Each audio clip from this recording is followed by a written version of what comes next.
Bonjour à tous, c'est Gafa de la chaîne Gafa Hardware, une chaîne basée sur le tech accessible à tous. Pour cette vidéo qui aura pour but de vous aider à trouver les configs de PC les moins chers, mais vous permettant de faire tourner la plupart des jeux avec un taux de FPS correct. Pour ceux qui se connaissent pas et qui veulent juste une config pas chère, sachez que cette vidéo est faite pour vous. Et pour la première config, nous avons un budget de 530€. Comme carte mère, j'ai pris la H300 Pro VDH+ de chez MSI. Couplé à ça, j'ai pris un Nitro 9100F à 77€.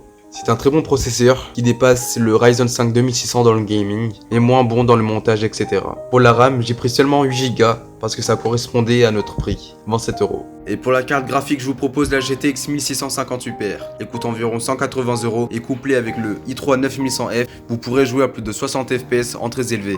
C'est l'équivalente de la RX 580. Pour le disque dur, j'ai pris un Seagate Barracuda avec 1TB de stockage qui est largement suffisant si vous avez un petit PC. Pour l'alimentation, j'ai pris un Seasonic 550W 80 plus bronze, ce qui est largement suffisant pour cette config. Et pour finir, nous avons un boîtier ATX avec une touche de RGB, une vitre en acrylique. Oui, c'est pas du verre trempé, mais avec ce budget, on a ce qu'on a.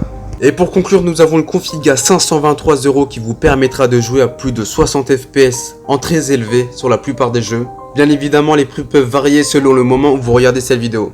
Et pour la deuxième config, nous avons un budget de 650€. Pour la carte mère, on a choisi une B450M de chez MSI. C'est une carte mère qui coûte moins de 70€, mais qui suffit pour cette config. Comme processeur, j'ai choisi le Ryzen 3 3100. C'est un processeur d'entrée de gamme qui coûte 120€. Il a 4 cœurs, 8 threads et dépasse le Ryzen 5 2600 au niveau gaming. Pour la RAM, nous avons deux barrettes de 8Go cadencées à 3000 MHz pour 53€. Pour la carte graphique, on a une GTX 1660 Super à 230€. C'est une très bonne carte graphique si vous voulez jouer à plus de 60 FPS en ultra en 1080p. Pour le stockage, nous avons un Seagate Barracuda à 1TB plus un SSD de 240Go. Pour le boîtier, on aura le même que la dernière config, c'est-à-dire un boîtier à 50€.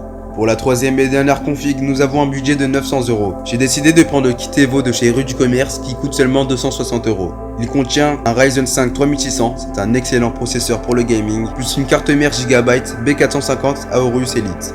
Pour la RAM, j'ai décidé d'en prendre 16 cadencées à 3200 pour seulement 60€ chez Alternate. Et pour la carte graphique, vous avez le choix entre la RTX 2060 et la RX 5600 XT. Ce sont deux très bonnes cartes graphiques qui vous permettront de jouer à plus de 60 FPS en ultra en 1080p. Pour le stockage, j'ai décidé de mettre le même que la dernière config, c'est-à-dire un disque dur Seagate Barracuda de 1TB plus un SSD de 240Go. Et pour cette config, j'ai décidé de changer de boîtier. Vous aurez une Golden Field Z7, c'est un très beau boîtier avec une vitre en verre trempé. Maintenant, nous arrivons à la partie périphérique. Pour la première config, je vous propose un écran pour seulement 80€. C'est un écran 1080p, c'est une dalle IPS, 75 Hz et 1 ms. Cet écran vous suffira si vous voulez jouer en très élevé ou en ultra. Pour la deuxième et troisième config, je vous propose ces deux écrans si vous voulez jouer en de bonnes conditions. Celui de gauche est un écran 24 pouces, c'est une dalle VA avec 4 ms et 144 Hz pour 160€. Celui de droite, c'est un écran aussi 24 pouces, 1 ms et 144 Hz. C'est une dalle IPS. Pour les périphériques d'entrée de gamme, la marque de référence est Logitech. Pour la souris, je vous propose donc la Logitech G402 Hyperion Fury pour 39€. C'est une souris très agréable lors de sessions de jeu. Elle est prise en charge par le logiciel de la marque qui va vous permettre de gérer la sensibilité de la souris. Et pour le clavier, je vous propose le G213 Pro GT. Il coûte seulement 59€. C'est un clavier à membrane, mais imaginé pour le gaming. Il a un repose-poignet et un rétroéclairage partiellement pris en charge par leur logiciel.